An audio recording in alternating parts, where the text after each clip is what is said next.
I will work with the UN Youth Office to address youth unemployment with the advent of AI and other emerging technologies. The scope of the current energy crisis could be larger than the combined size of the double energy crisis of the 1970s. Working with the member states, I will advance UN's cooperation with the African Union, particularly on Agenda 2063. I will underscore the importance of protecting humanitarian space and remain attentive to refugees, migrants, and displaced communities whose vulnerabilities often miss the headlines. Excellencies, I come to this debate from Bangladesh, a country belonging to the Asia-Pacific region with its long-standing commitment and contribution to the United Nations.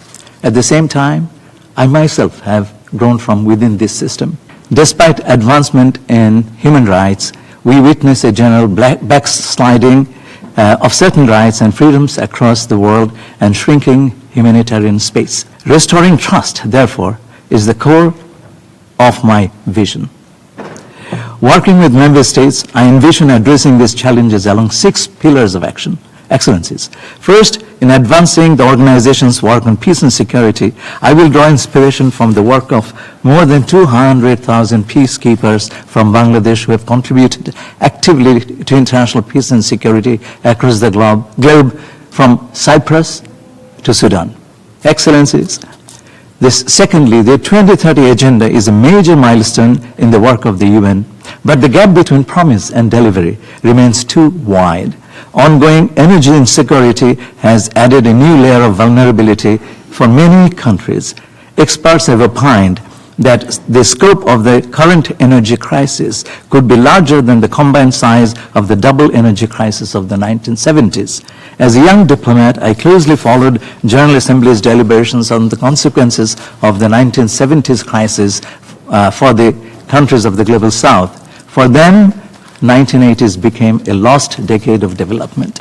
Working with the member states, I will advance UN's cooperation with the African Union, particularly on Agenda 2063. Third, on climate action, I will work with the member states on delivering on existing commitments, support operationalization of Loss and Damage Fund, and protect biodiversity, oceans, and land. Against the backdrop of the ocean decade, I will promote initiatives to advance science-based ocean action and effective partnerships for the conservation of marine ecosystems. Fourth, I will uphold UNGA's work on human rights.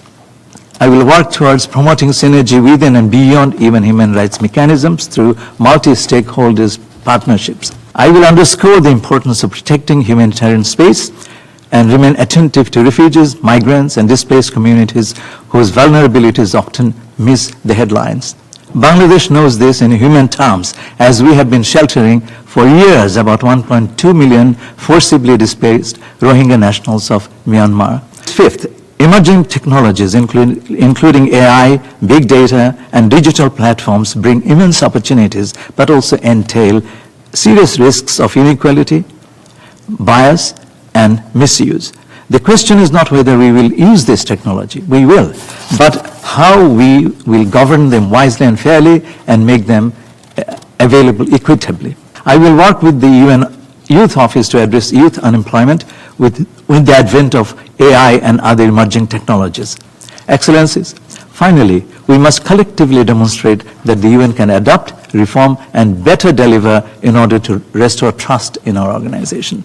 The 80th anniversary of the UN, marked by the UN 80 initiative, the Pact for the Future, the Global Digital Compact, and the Declaration on Future Generations, has already charted an ambitious course for renewal of our organization. I will build upon these efforts and work with the member states toward making the UNGA an engine of member-driven and member-owned reform.